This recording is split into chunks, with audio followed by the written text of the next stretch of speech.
my world was completely shaken upside down. I was 23 years old when I lost my late partner to suicide. Yeah. I found him in our home. And when we're talking about going through hard things, it's like I've really lived and breathed the hard thing. Hard things will happen to any of us and all of us. It just depends on where on that lifespan and that time horizon that happens. The hard things are the things that build character, but when you're in it, you're not thinking about building character. You're just like, how do I actually get out of this shit? Growing up, I felt like I was different just based on the color of my skin. As kids, we really try to fit in and we try to blend in.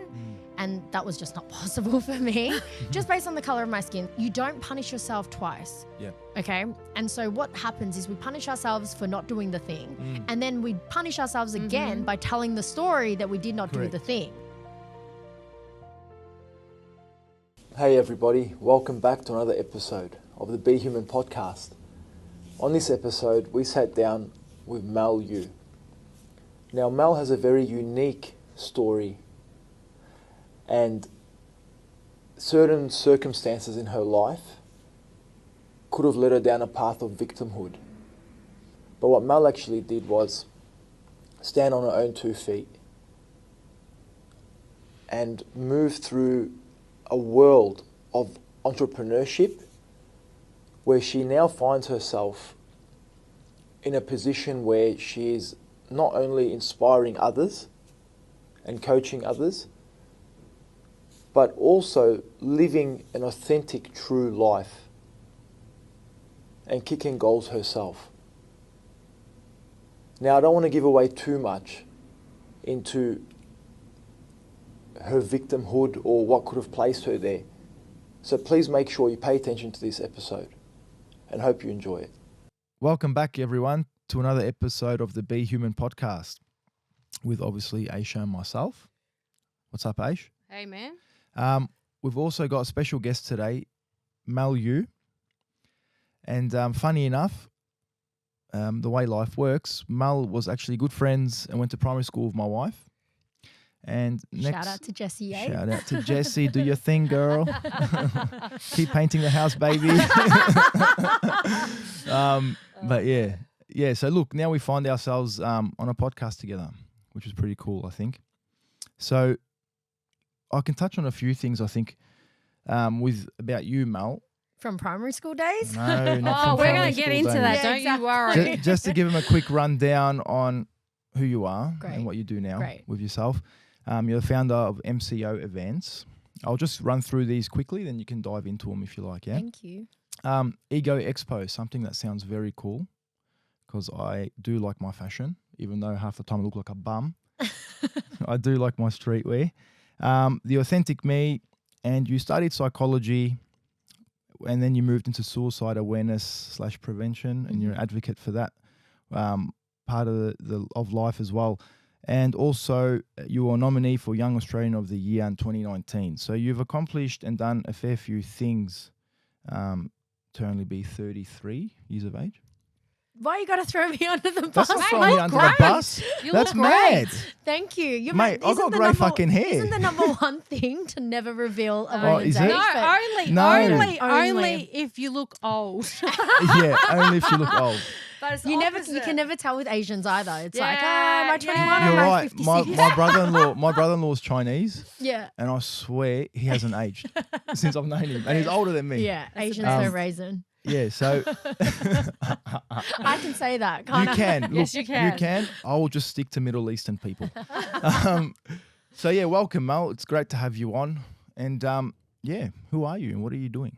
Thank you. Thank you for rattling off my resume over there. No worries. But yeah, long story short, I think I'm an entrepreneur. I'm a brand builder. I love creating things. I love innovating. I take risks, and I love being on podcasts like this, sort of on either side. So The Authentic Me is my podcast. So I do love interviewing people. I think when COVID hit, everyone started a podcast, or at least well, I did, because we had all this time. But I also love sharing. I love if I can send the ladder back down from any of my lived experience, and someone else out there listening to this podcast or audio and just gets one golden nugget out of it, I get a lot of purpose and joy out of that. Awesome. Beautiful. I wanted to actually take you back to like your early days, your childhood, because Let's I do it. always believe that, you know, a good part of who we were and how we expressed as a kid sort of gets us to where we are today. So what could you tell us about your early childhood that sort of were the most impactful things that, you know, happened or you experienced that actually led you to live the path that you are today? 100%. I really do think that for early age, and you guys were just saying you guys have kids, it's so important that we build that foundation and understand our values, because what happens in the home is very much what happens then outside of the home, or how our little personalities are formed. And so I am Chinese. I'm firstborn Australian Chinese. My parents migrated here from Hong Kong at the age of 24 and 26. Wow. And they came here, as with most immigrants, for a better life. And back then, so we lived in a town with Jessie, shout out, to Patterson Lakes. And the way I explain Patterson Lakes for those that don't know, Pato, is like the summer bay of Victoria. It's got lots of palm trees, man-made lakes. There was a lot of affluence there at the time. But for us being born in the 90s and moving there, we were very much the only Chinese family in a very Western world. And without recognizing that that was different, growing up, I felt like I was different just based on the color of my skin. And as you then sort of develop those personalities or going into primary school, as kids, we really try to fit in and we try to blend in. And that was just not possible for me, just based on the color of my skin. So kids can be really innocent. They can also be really cruel just based on their curiosity and understanding. And so, yeah, my parents moved here and then they divorced when I was 3 years old. Mum moved to Sydney. My dad was a sous chef at the Star Casino. So early on, we were very much, my brother and I, who's 2 years older than me, we were fly in, fly out kind of kids. Dad had won the custody because dad was seen as the more financially stable parent, which is actually uncommon. So most kids are kind of assigned to sort of mum. Yeah.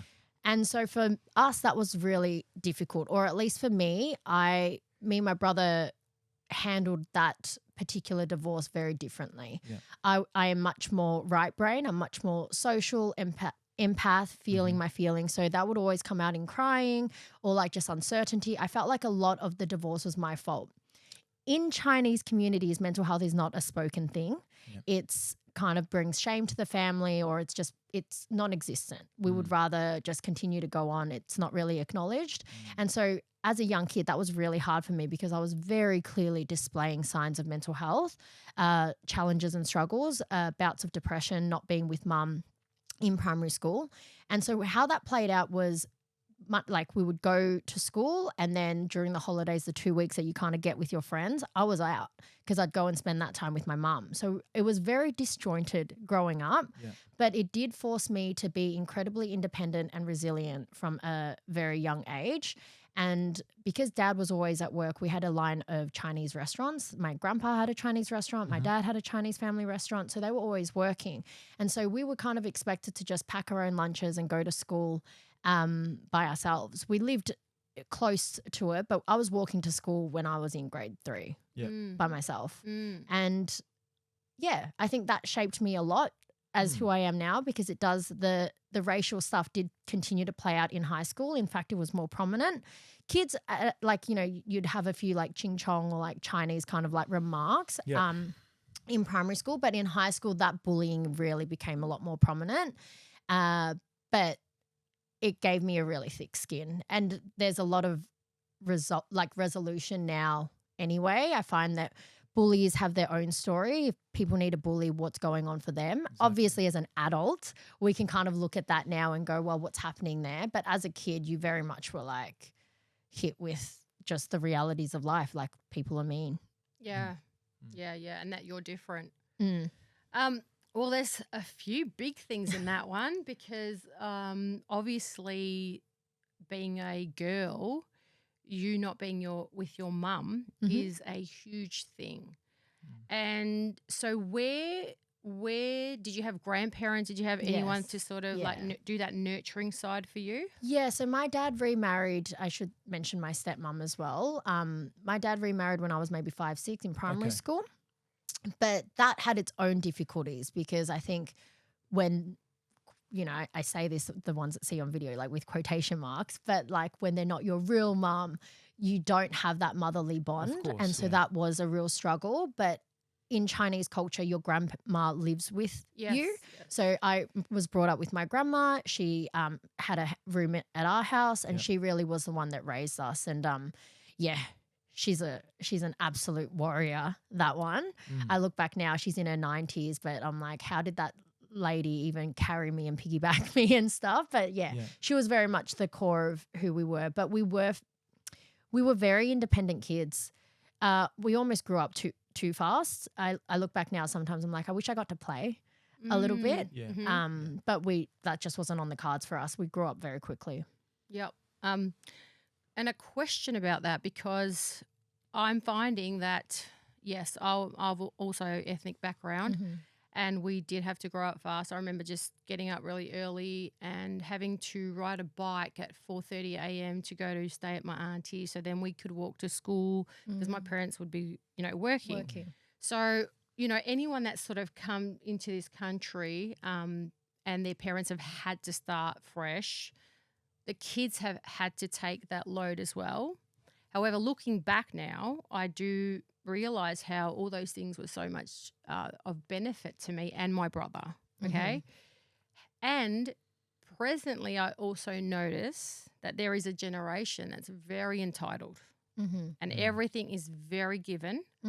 It's very available, right? And there's no need for effort, no need for resilience, no need for trying or cultivating certain aspects that make a character. So where do you think that sweet spot is? Because when I look at current situation, I would rather have had my life because I can actually move through it so much better because I had cultivated the skills back then, not knowing, obviously, but now I see how I can apply it and I can move through things so much better than people that were even my friends that were given all the comfort and they didn't have to sort of be challenged. They struggled a lot more, especially in the last couple of years. So what's your take on that? The first thing that comes to mind, because again, I'm speaking from a place of not being a parent yet, and you guys are, but when we talk about the next generation, Generation Z, even millennials or whatnot, coming out and they're very entitled, I'm like, but we're the generation that raised these kids that are coming up. So we are part of that problem where we might have not had, like, because we were that first kind of generation that moved here without, like, being born here as well, and our parents weren't.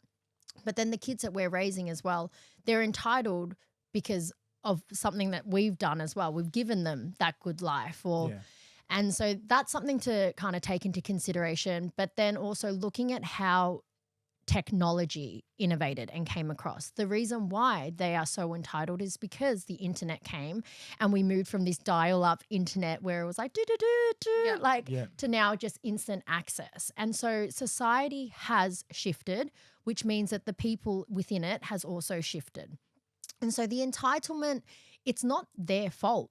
It's not their fault that everything is at the tip of our hand and that everything is tapped in online in a digital world. There's a lot of benefits to it as well, because now we can create these beautiful spaces like a podcast like this. Someone that needs the access to free education has something where they can listen to mentors that have had lived experience rather than your traditional going to school and that's how we're going to learn. So there is a lot of benefits to that.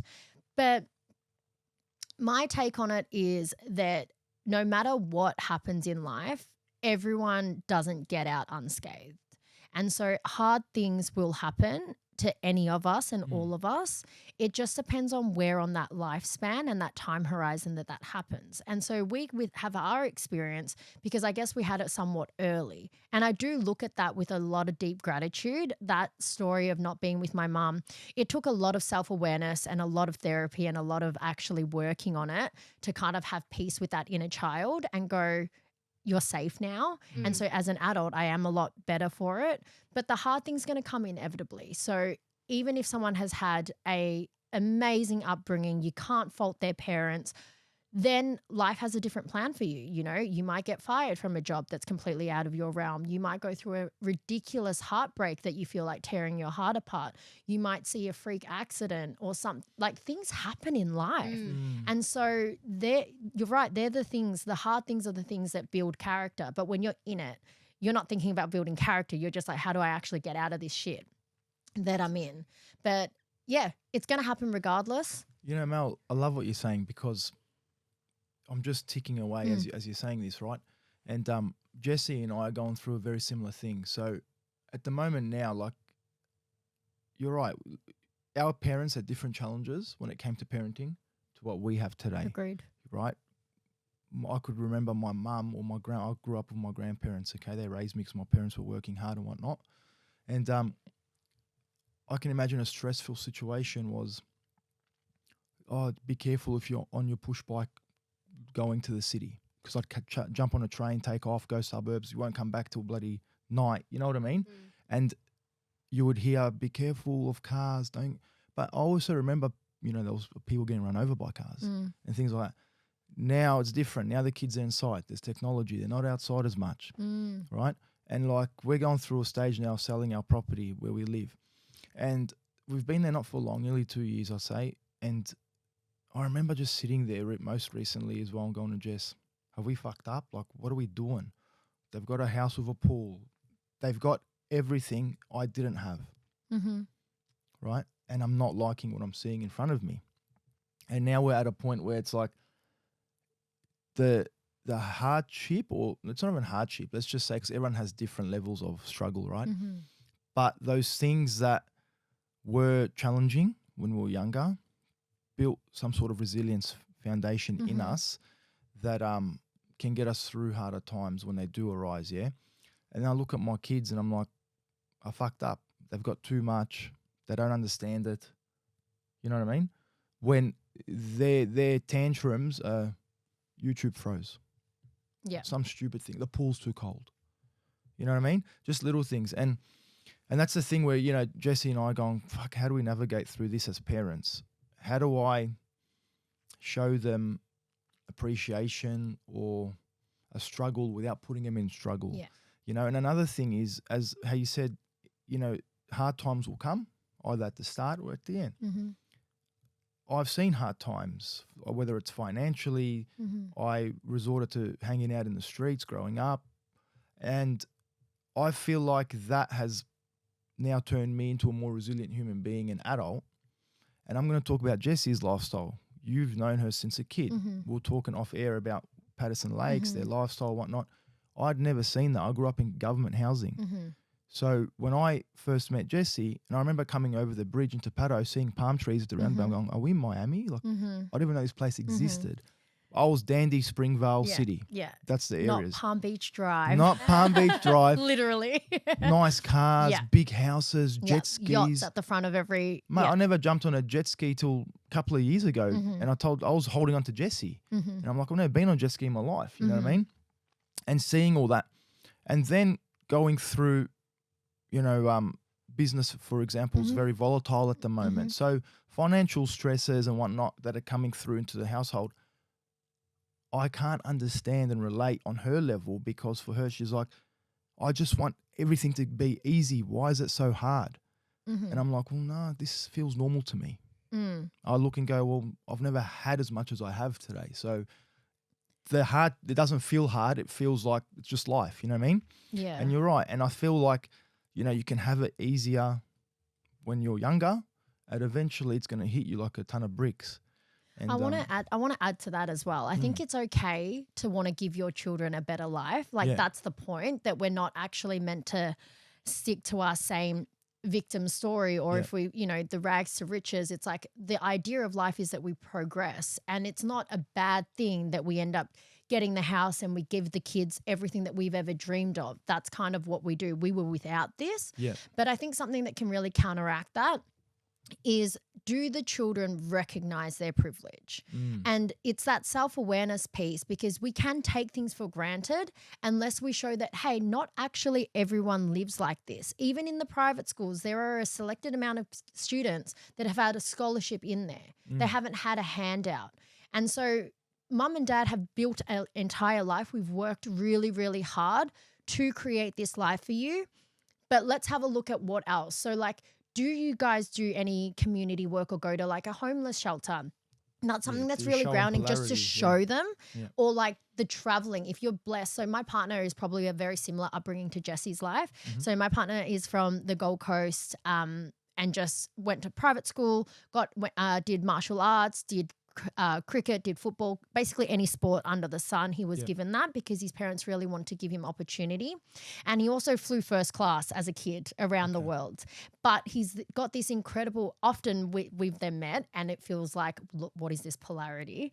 And we've had to navigate a lot of that because we think and beliefs and actions are from completely different contexts. So it's two people coming together and going, I feel like a hurricane at times. And he's just always super calm and collected, which was something I wasn't used to. But he's super humble. I didn't even know about sort of like his wealth and things, but I guess how his parents raised him was they always showed him what life was also like. So he was always in touch with reality as well. It never got too much where everyone's got these rich mansions and houses, which is like Patterson Lakes, by the way. But if you can travel to countries that are developing like Cambodia, Thailand, and people see other kids having absolutely nothing, there's this level of teaching kids gratitude and going, okay, well, when things are hard, mum and dad actually still have my back, because the hard things will come in our friendship circles or whatnot.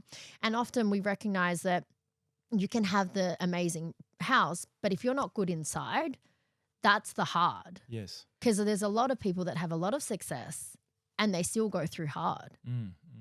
Yeah, I want to sort of, I love listening to that. And look, I've got a 24-year-old and a 19-year-old and a 10-year-old. So I've had a good experience of like a range of obviously different dynamics and phases of raising a kid. Personal experience is that even if you try, and I think he's probably really special, your partner, because even if you raise a kid with some sort of intellectual awareness of being gratitude and seeing someone else that hasn't got the privileges they do, it's not an embodied thing.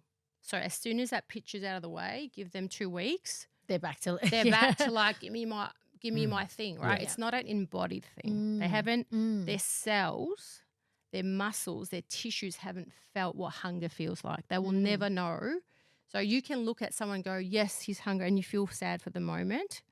But that's what happens in the world, right? We see it on the news all the time. You're almost desensitized. You're desensitized, right? Because there's so much here. So I really believe that even though, yes, my kids were born here, I learnt very early on that some of the things that I was not given, no is just as important as yes. And I made sure that they were in those positions, right? So they had to take responsibility. They had to be accountable. And I was really, really good in not feeling guilty, knowing that this is something that it's gonna benefit them, right? Like for example, social media. I remember when my kids were growing up, the older two, and they asked for Facebook, I said, nothing against that Facebook, man, but like, do you know who you are?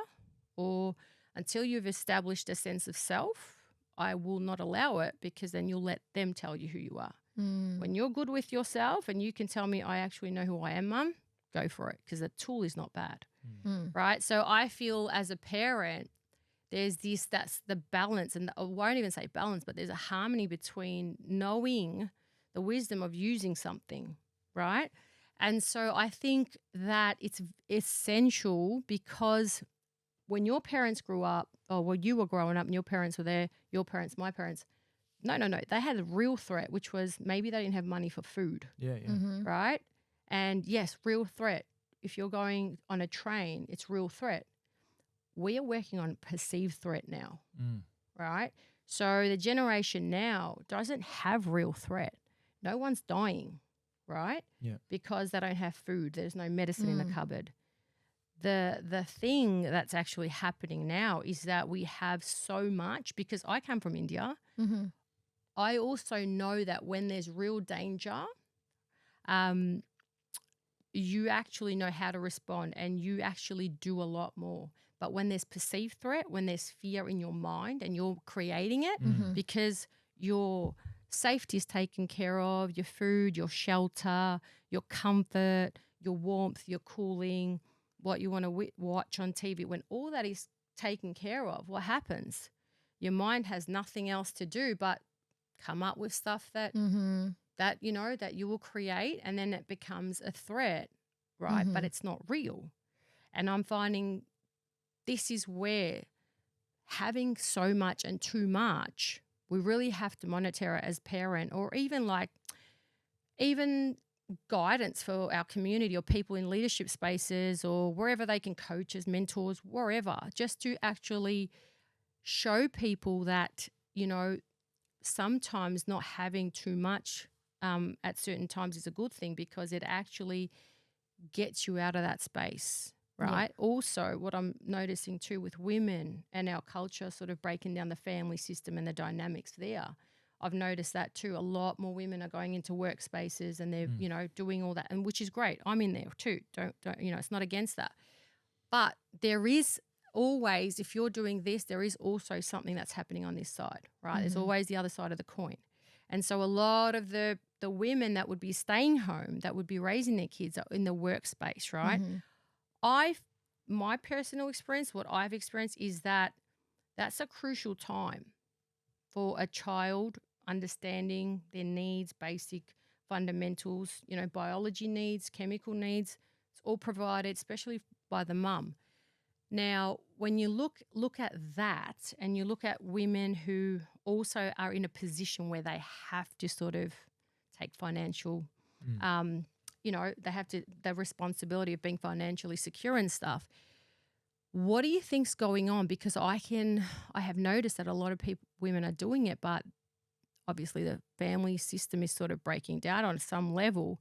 But to manage this image of what they think, like the, boss babe and all that stuff, I know so many of them are addicted to certain things to manage that pace of life, right? So they're addicted to stuff and doing that on an external.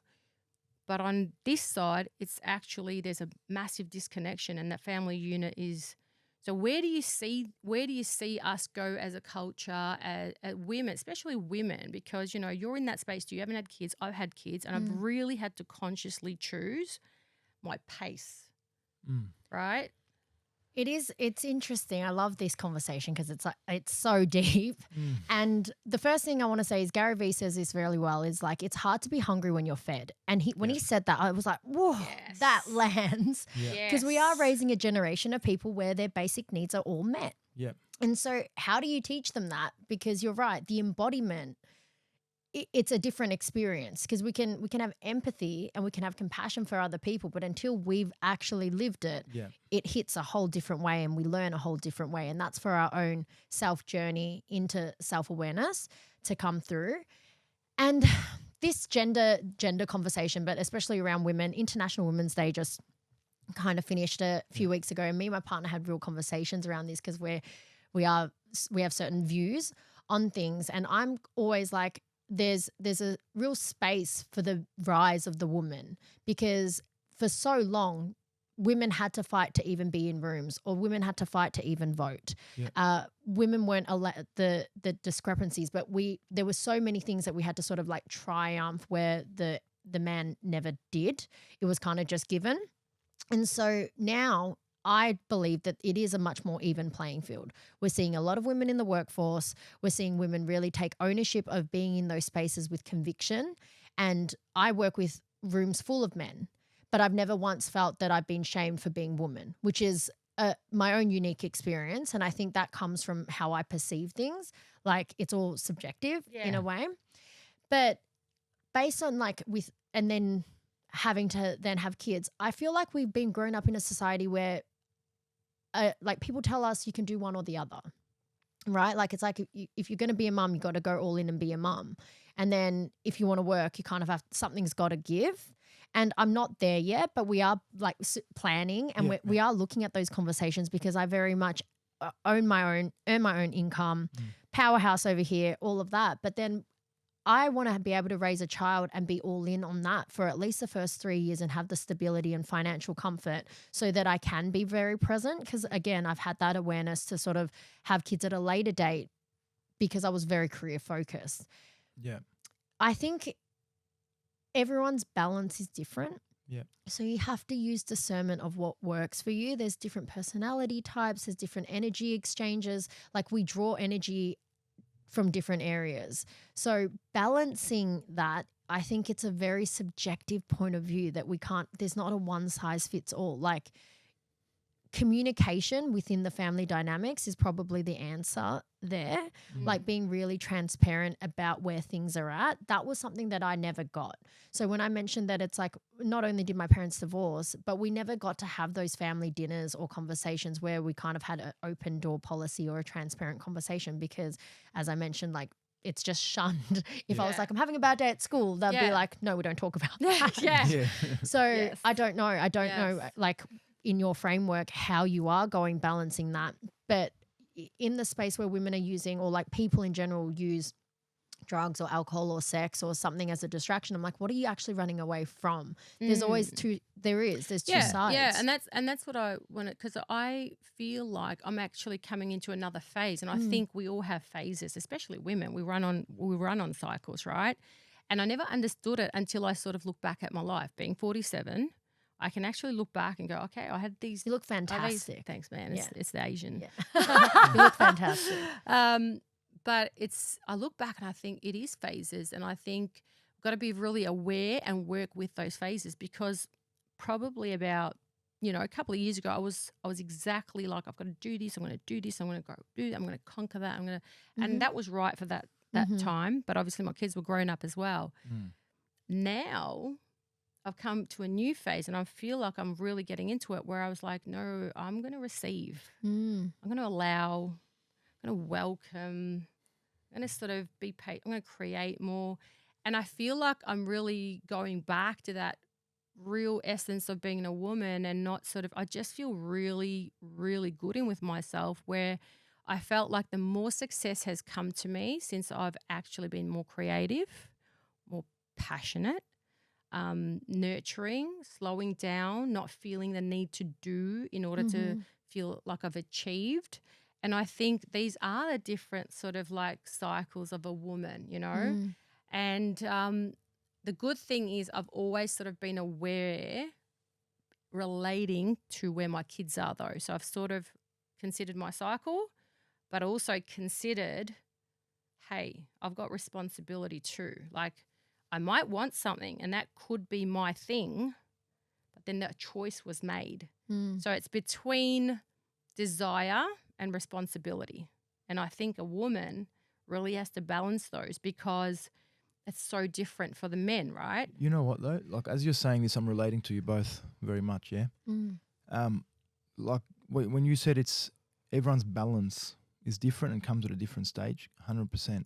Where we live now, Mount Eliza, a lot of the women there are having kids at a later age because they're corporates, executives, career-driven women, because of their lifestyle. You got to earn X amount of dollars to maintain live that lifestyle there, right? Yeah. So that's a big factor now as well. The lifestyle, where you want to live, the car you want to drive, and you got to be able to afford that, right?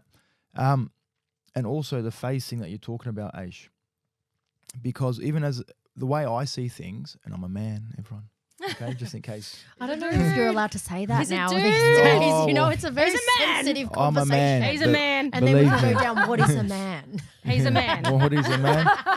Grey beard. If you want to be a chick with grey beard, by all means be it. But seriously, like I look at my life and I dictate my life through very similar ways, yeah? We've got 2 kids. My kids are young. I've been doing 16-hour days since I was about 20, 21 years old. All right? When I met Jessie, I said, I'm not going to change. This is the person you're meeting. One day we're going to have kids, and I'm not stopping. I'm not slowing down yet, okay? Because it is a balancing act. Like before when we spoke, I don't get to see my kids as much as a 9-to-5 would, father. But then again, I grew up with mates where their parents didn't work as hard, but they still didn't see them. They still didn't interact with them because their parents were watching satellite TV. Do you know what I mean? Like just things like that. So I think it's very important, whether you're a man or a female, it's starting life itself is starting to put similar pressures on both. Where, you know, if you're a father, you've got to be conscious enough and go, I need to be around, because there are things that is going to be harder for Jesse to teach my son, right? And things that Savannah will pick up off Jesse a lot easier than me. I can't tie her fucking hair. Do you know what I mean? For example, I can't teach her that. I tried once, I failed. But Jesse can do it in a more efficient time frame and manner, right? So it's very important right now that you do actually, I think, I don't know if it's plan, but be very aware of the other side of every decision you make. Yeah, I think you know just what I mean? conscious awareness. Just be conscious and aware. Present to exactly your circumstance, your situation, what your desires are, how much pressure, what you have to maintain. I think everything really needs to be looked at, because everything is being impacted by your choices. More than ever. More than ever. There's not as much room for fucking up in a way. And I think that's a value system, right? It's like what's on top of the value. And it's very clear for me. For me, even doing all this, and he knows it, my kids are first. If it's a yes and that they stay on the top, I'll always commit and do everything. But again, I've got to always look at my value list and I say yes and no very simply, because I know what I value. But that's considering them as well. That's very important. And I think this conversation itself is it's vibrating on a very high frequency, right? Because we're talking about self-awareness. Like you have to sort of had lived a bit to be able to reach this awareness piece that we're talking about. And your core values are what's going to anchor you, and it's your compass to really define what are the things that you do want and what are the things that you don't. What do you say yes to and what do you say no to? Yeah. It's all equally important and they all do play a part. And so that value system is something that I live and guide off and coach and talk about all the time, because without values, who are we? We would be animals, would literally be monsters out there if we don't have a set of core values. And the values also come to your intimate partner. So you can have different values at different stages in life. Like yours might be wealth creation or financial, whereas Jesse's might be family. But it's having those open conversations to go, well, where are our values at and do we align? And they don't necessarily need to always be equal at the same time. But if I know that your top value is working hard, building a life, then I can watch you go to work for 16, 17, 18 hours a day and actually honor that, because I know that he's living in alignment with who he is. I love this. I love you said that. Yeah. Yeah. And the other thing is, it's great that your kids get to go. I think you're not giving yourself enough credit. So they might get the big house, but they actually see the result of how they're getting to live in that state, because daddy is actually out there working his face off and not just going to play golf, every day and then coming home. And it's the quality of time. I don't have kids yet, but I do know it's the quality of time that we 100%. spend with someone rather than now Saturday's mandatory movie night, but then we're not having these really deep conversations about, hey, what's going on with you at school or what's going on with you with your friends. Spot on. And I think that's the thing. It's like day-to-day life is much more important than planning activity. Yeah, you were just saying that offline. And I think that's what parenting has come down to, just an activity. But I was like, no, I can notice my kids' mood change. Like I know, I just have to look at their face. I know something's up, right? And I think that's just day-to-day involvement, picking up the fucking washing and like just living, it's living. So I think, those are the important things, that you're engaged in life itself. Don't worry about the activities and stuff. Now, tell me something. When a woman will come to you and they want a brand and they want to start fresh and they want to create, business, and they do have family life, they do have kids, and they're coming back, because that's a big thing too, identity. You're sort of like lost a bit of yourself when you go through that process, and then they don't actually know who they are in this new version that's emerging. What are your key takeaways, or what advice would you give to those women coming back into the workspace? So I coach women or people in general from a very holistic point of view. I think as a fitness trainer and all of that, like we look at things as holistic, because we start seeing that every bucket impacts the other one. And so I call it the 4 quadrants. And so you draw a line in the middle of a piece of blank paper and one across. So you've got 4 kind of squares, right? The first box I say is your career/business. The second box is your health, physical health. Beautiful. Your third box is your relationships. And your fourth one is your mindset/your thoughts. Okay. These 4 quadrants make up how fulfilled we are in life. And so when a woman is coming back and going, hey, I really want to set some goals, often people come in, or men especially, will go, really want to work on business/career. Yeah. And they ignore these other 3 kind of quadrants where all quadrants need to be ranked quite highly for life to actually feel fulfilled. And so I'll ask people to do a self-scan of ranking it between 0 to 10. And 5 being neutral, 10 being I need no improvement. This area of my life is just, Wait. chef's kiss. Or, 2 to 3 where it needs some work. Okay. And I've actually, because I teach this so often, this is something that I do a self-body scan on weekly just to check on where I'm at with my mental health. And it's a spectrum. So it's meant to shift, right? You're not always going to be 8s, 9s, and 10s. Ideally, yes, but sometimes things happen and it drops down to a 4. When things are really high in other areas, my health, I might not get enough time to go to the gym, or I might not get enough time to do things. And I just give myself a scan around those, and then I focus on potentially leveling up the scores that are lower, or going what's worked for me to just, the idea is to move the needle one thing forward, just one little micro step forward. And so when a woman's coming back and going, I want to shift into my career, is everything else good? Because our daily routine is kind of what gives us confidence. Confidence is built from like small patterns of behavior that we do consistently. That's actually what confidence is. The first time you do something, you're going to suck. Like that's just a reality. And you're going to progress and get better at it. 100%. Yeah. And like your first few episodes of your podcast are never going to be as good as the ones They were that amazing, Mel. They were amazing. Yeah. So, but like it gets better over time because you're like, I look back at some old video, I'm like cringe, but like you have to have the courage to start. Yeah. I find with women, I did, personal experience too, hated discipline. Fucking the fact that you wanted me to do something in order and exactly like you said, have a system, a daily like practice. I used to really be like, Didn't work for you. Well, I thought that. And because just the fact of discipline meant I was going to be put in a box and stuff.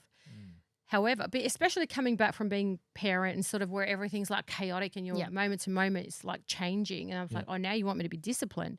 And I really resisted it for ages until I did it. And I was like, oh, why didn't I do this before?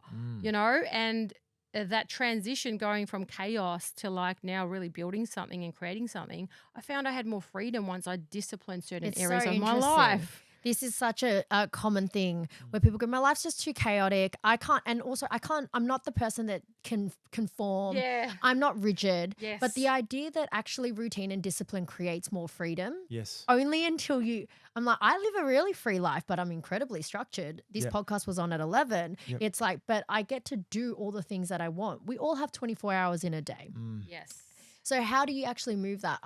The way that I figured out something that helps me with discipline is I have a set of musts. I have multiple businesses. I'm very entrepreneurial. So my whole thing is creating a life of freedom. If I want to eat lunch with my mom at 12 p.m., I get to do that. Okay. Yes. However, my days I don't believe in like a morning routine. I don't have a 5 a.m. wake up and ice bath and breath work and da-da-da-da-da. But I have a list of musts in my day.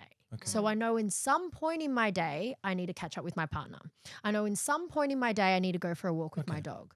So there's musts, but it doesn't really matter. And I don't give myself too much pressure on when I do those things, as long as I do them within the time that I've got. So my walk might be in the morning and consistently it could, but if I can't, I don't beat myself up over it. I just catch up on it. I love that. You know what? Like I've got a strict morning routine. I'm a 4 a.m. guy.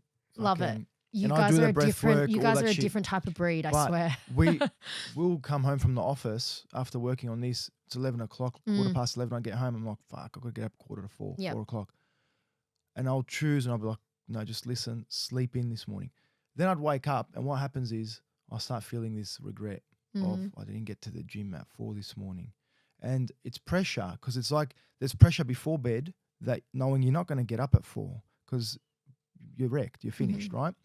So then pressure sets in, but I'm going to start using it as a must, like what you said, because I can find 45 minutes in my afternoon to still do that workout. Yep. And then the pressure's gone. Mm-hmm. I've become more flexible and free in a way. Yes. So that's great. I love that. Yeah. Yeah. So, because I was the same. I was like, I can't do this time blocking thing where, you know, I have to do X amount at what time and your day's meant to repeat it. That sounds like Groundhog Day to me. Like that doesn't motivate me. And it's not practical because say like I still have to manage my kids. Mm-hmm. Yeah. Don't know what can come up with them.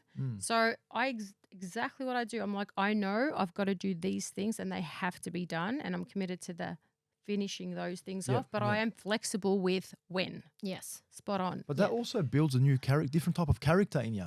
Yeah, Do you know it what does. I mean? Absolutely. Like you think hitting those bang, bang, bang every day is like, that's military, but then that's what on. happens is when life happens, you're completely shaken up because you can't deal with the, you know, like. And you change his character, right? Jesse will be like, what's wrong? I'll go, fucking didn't get up in the morning, dickhead. Right? I go, I should have slept 2 hours, I say to myself. Because the feeling or the pain, let's call it, is for me, it affects me more. Do you know what I mean? So I'm like, no, you know, why did I sleep 6 hours? I should have slept 3 and went to the gym. That's what my mindset would tell me straight away. And then I'm doing that and brewing over that for 2-3 hours.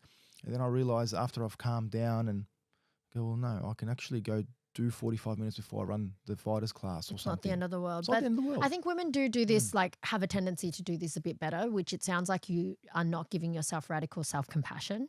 That sounds hectic, but yeah, mad. You know what I mean? Self-compassion. Radical. I want it. And Is that say hugging radical myself? self-compassion. Yeah. And what I mean by that is you don't punish yourself twice. Yeah. Okay.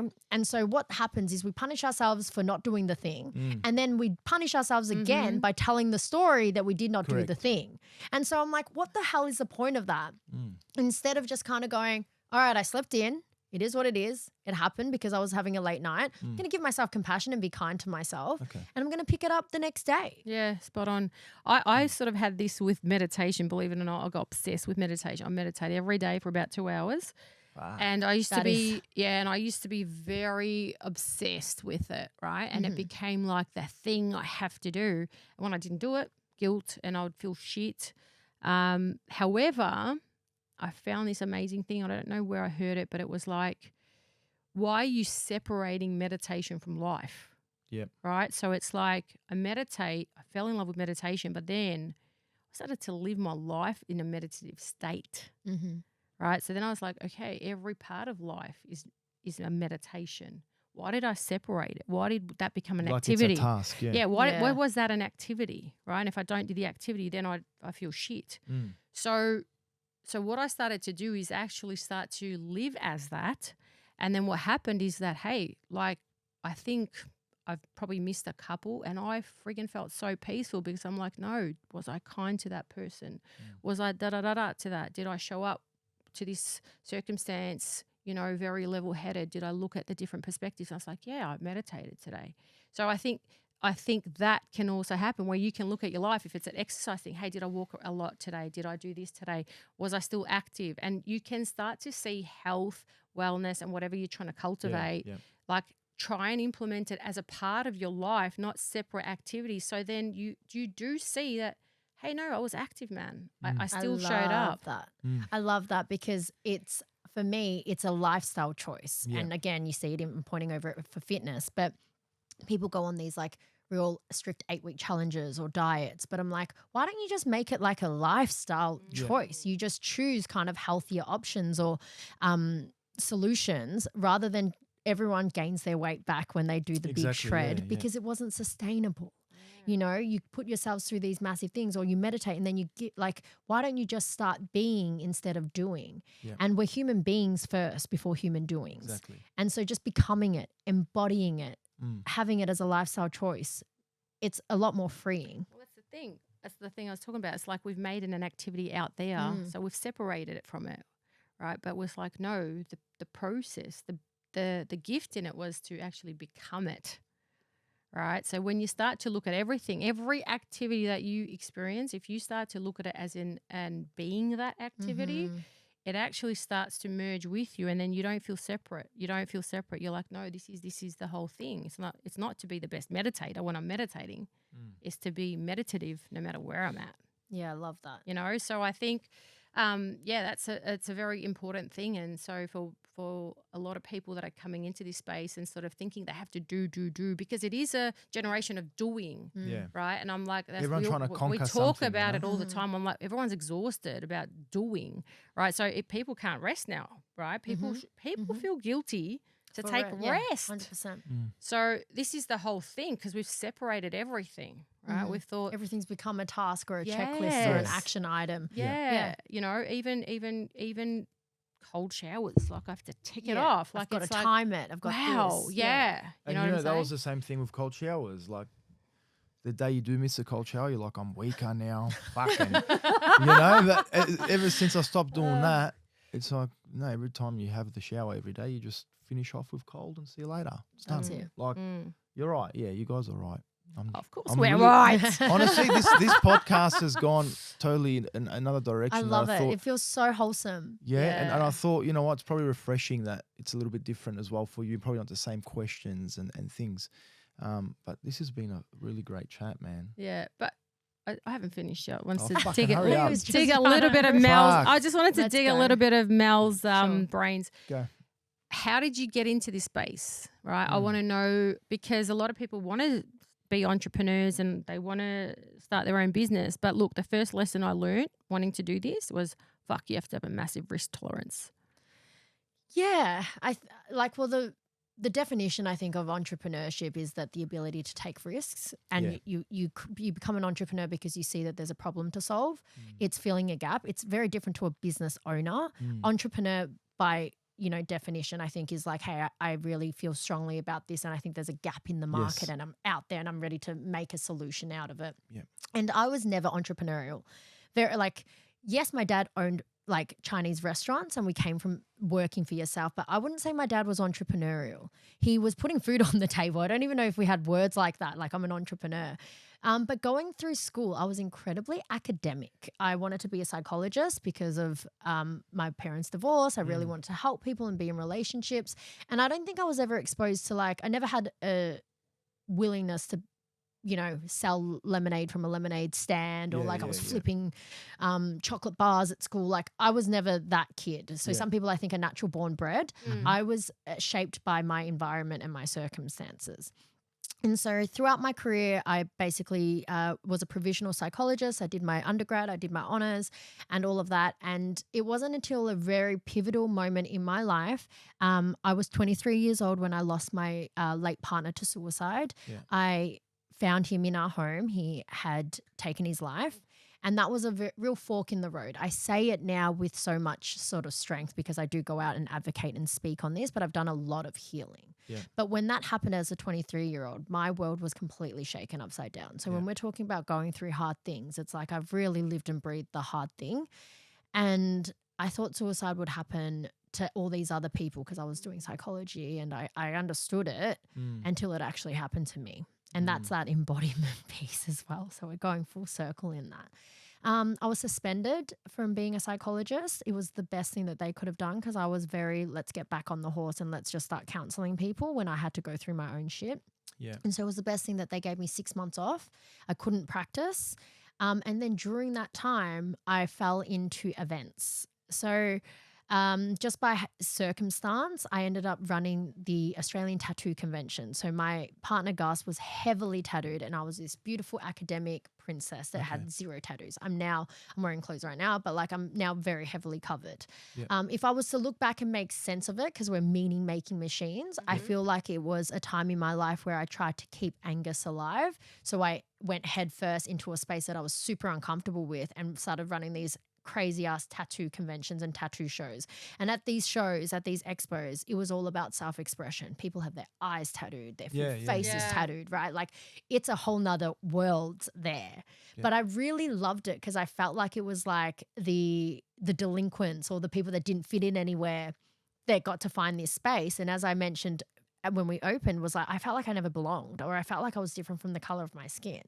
In a world like the tattoo industry, it's just not the case because everyone looks like a freak. Yeah, everyone's different. No, is this the same as Rites of Passage? Yeah, so that was the show that I was the one running. Oh, yep. I've been to that. Yeah. I got tattooed there. There you That's go. where See, when I it met comes Jesse, full I took her there the circle. first time. Oh, there you go. Yeah. So I was part of that convention from 2014 to cool. 2017. That's awesome, Yeah, man. we now run another one. But Yep. yeah.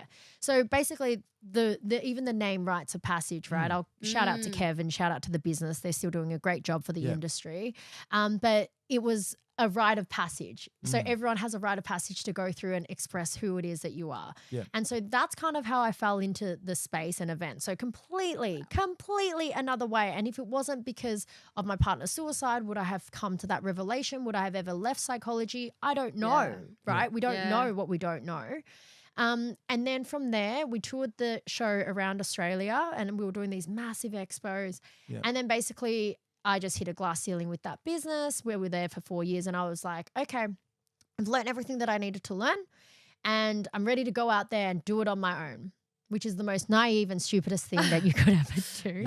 But I think as an Love it. entrepreneur or like as a risk taker, you need some You sort need of that. naivety to start your Yeah. own thing because Yeah, it's delusion. it's really hard working for Yeah. yourself. Yeah. Yeah. You gotta make it.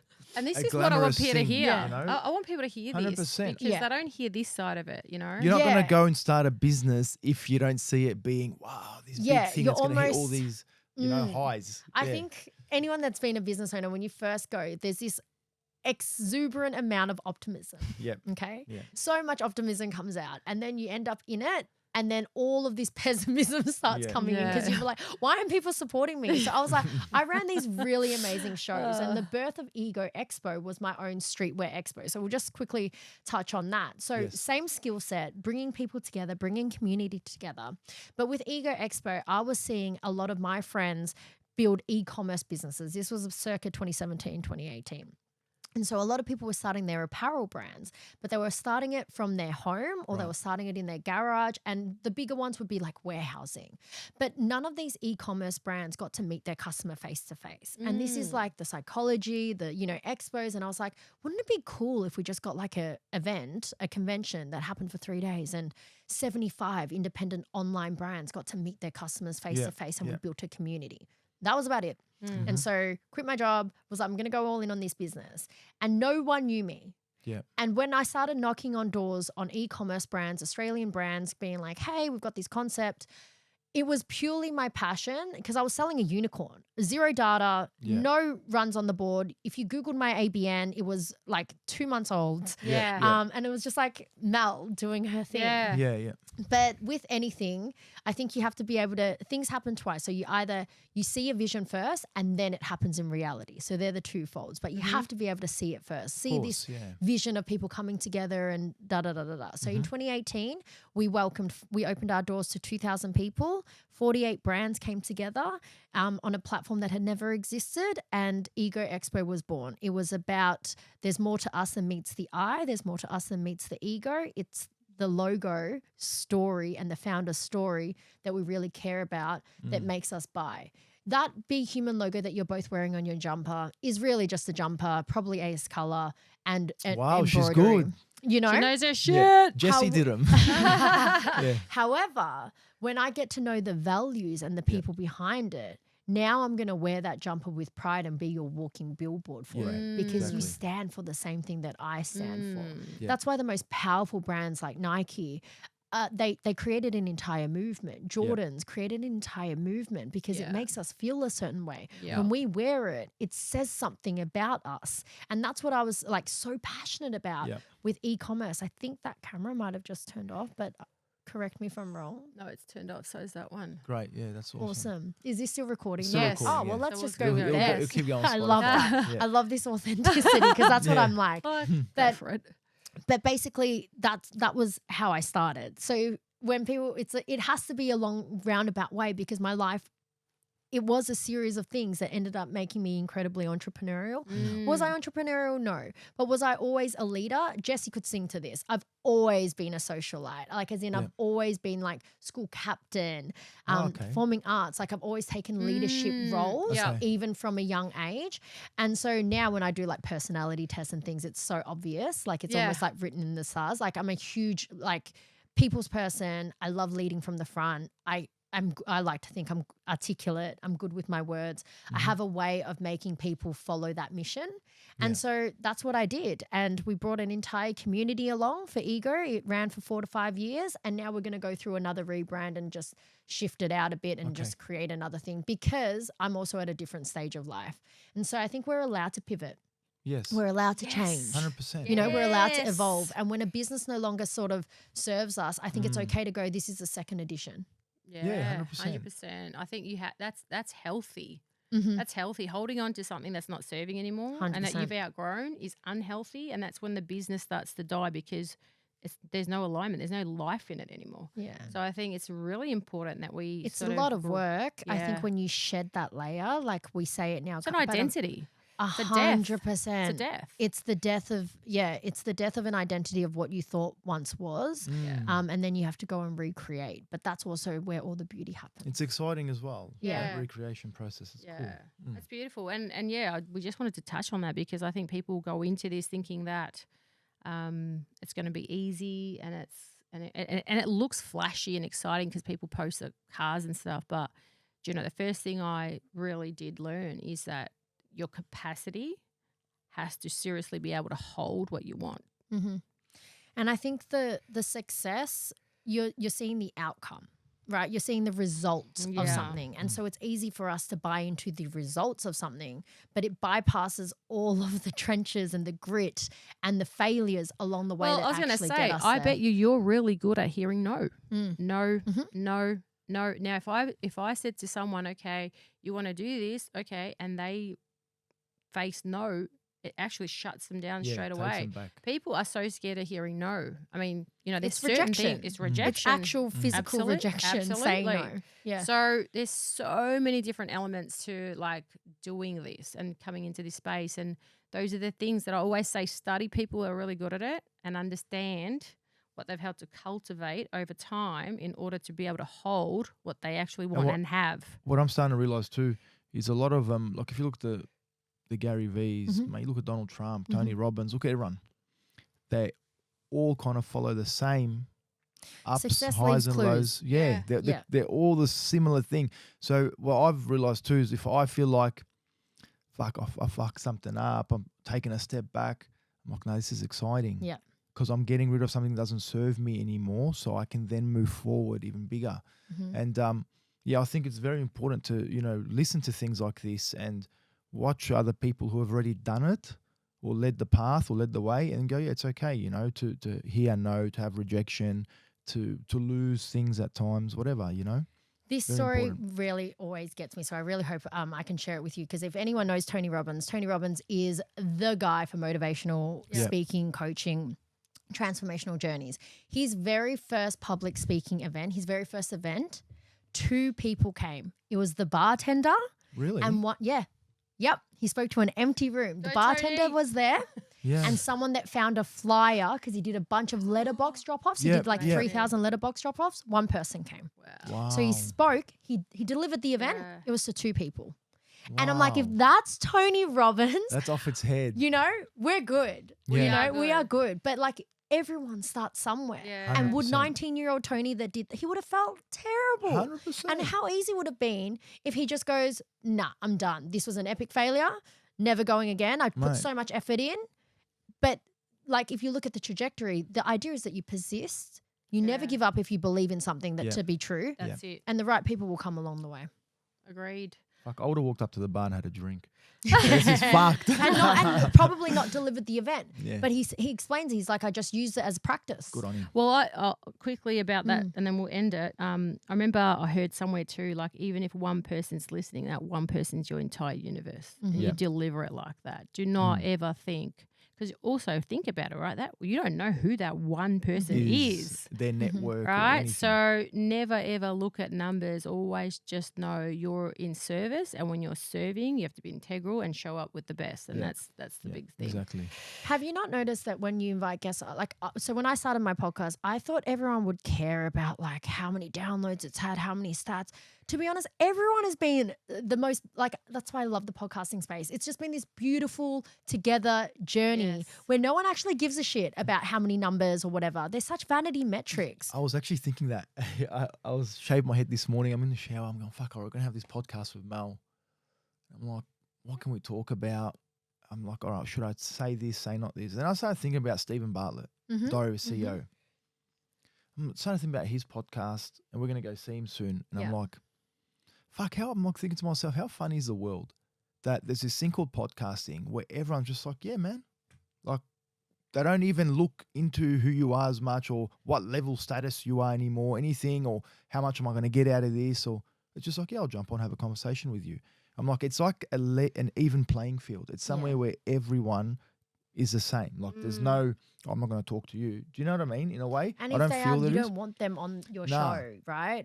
And this is where it is. It's just, this has been genuinely from the bottom of my heart such a wholesome conversation. You would think that we could do a Joe Rogan podcast. It's like, you know, like seriously, for as long as you guys will listen. We'll get Uber Eats. We'll fucking. Can I tell you honestly? I have just been. Especially like as it's coming to end, you can feel like it's sort of wrapping up. I was like, I'm so impressed. Like I actually love this podcast and I really appreciate you. Yeah. Like I was like, you're quality. Like you are genuinely quality and you have a lot to offer. And yeah, I was just in appreciation. I was like, this was so wholesome. Exactly what you said. Well, how so cool wholesome. would it be? Imagine doing this and going, fuck, let's go shoot hoops while you're doing a podcast, and just imagine there's something like that, like different. You know what I mean? I really be sick. Love this. No, honestly, it's Thanks, Mel. Yeah, Thanks for having me. Thank you. Been great, honestly. Yeah. I'll Thanks, Carlo, for hooking it up, brother. Carlo, well done. You're a good boy. You're a good connector. We like you. Well, it's Good Friday. You've been a good boy. You didn't come. Yeah, recording on Good Friday. No, really appreciate it, Mel. And I feel like you have so much to offer because you've embodied, you know, you've experienced, you've learnt, you've done all that as well, but you've really taken life experience and you've actually meshed it all in, and that's why what you have to offer is so deep, and it's so valuable. So whoever's like working with you and whatever you're doing, like, you know, it's incredible. Like we already feel that robustness in it just through conversation with you. So thank you.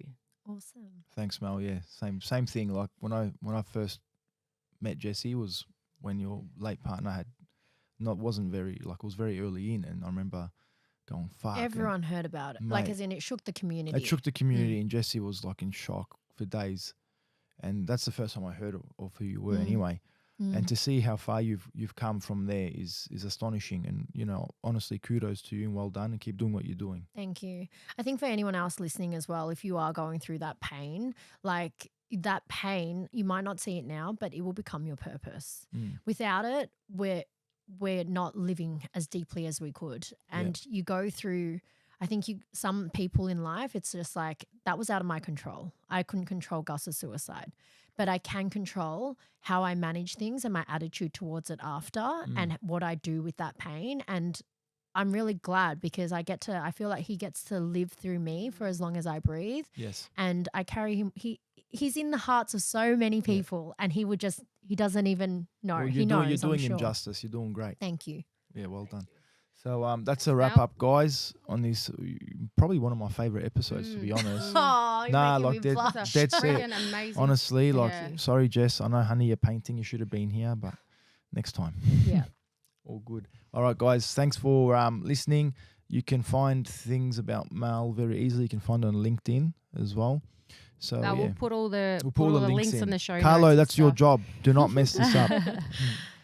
Easy. Thanks, Mel. Thanks, Mel. Appreciate it. The next one. Done. Thanks, guys. Hey guys, it's Zuzu and Aish from B.Human Podcast. Firstly, we'd like to say thank you. We're very grateful for the support, ongoing support. Our podcast is one of our first passions. That's where B.Human really started growing its legs. True.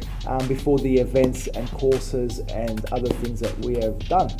So we would love if you could please subscribe and continue the support, because it will help us bring on bigger guests and more interesting conversations, and just basically help us have that presence online there on YouTube and on our Spotify platforms as well.